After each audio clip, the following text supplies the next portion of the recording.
Comment fonctionne le système d'échange de quotas d'émissions de CO2 en Europe?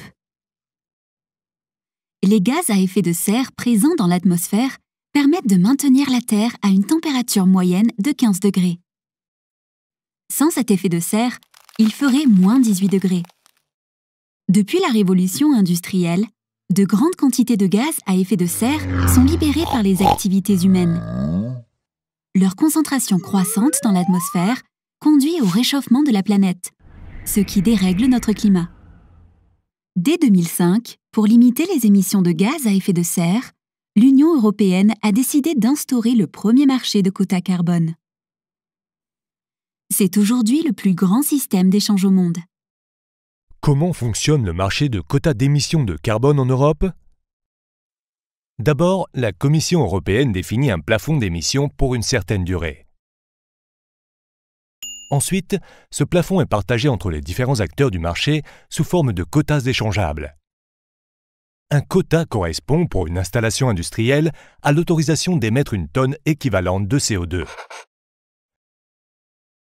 À la fin de chaque période, les installations doivent justifier d'un équilibre entre les quotas qu'elles possèdent et les émissions dont elles sont responsables. Ensuite, elles auront 4 mois pour restituer à l'autorité publique les quotas correspondants. Prenons l'exemple de 2 entreprises qui disposent de 100 quotas chacune, ce qui correspond à un volume d'émission de 100 tonnes d'équivalent CO2. Si au terme de l'année écoulée, l'entreprise A émet 120 tonnes d'équivalent CO2, alors elle aura 4 mois pour acheter sur le marché à d'autres entreprises les 20 tonnes d'équivalent CO2 de dépassement ou elle pourra acheter des crédits de compensation. Ces crédits représentent des réductions d'émissions réalisées dans d'autres zones géographiques ou dans d'autres secteurs.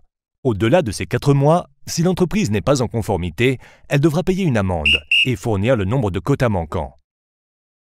A l'inverse, si une entreprise B n'a émis que 80 tonnes d'équivalent CO2, elle pourra garder 20 tonnes en réserve pour les années à venir ou alors les vendre sur le marché.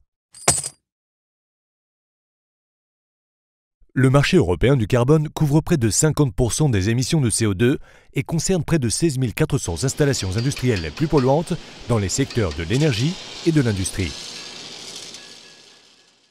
D'ici à 2020, l'objectif est de réduire les émissions de gaz à effet de serre de 21% par rapport à 2005, puis de 43% en 2030. Pour cela, le plafond des quotas autorisés se réduit chaque année jusqu'en 2030. Comment le prix du carbone influence-t-il la stratégie des entreprises?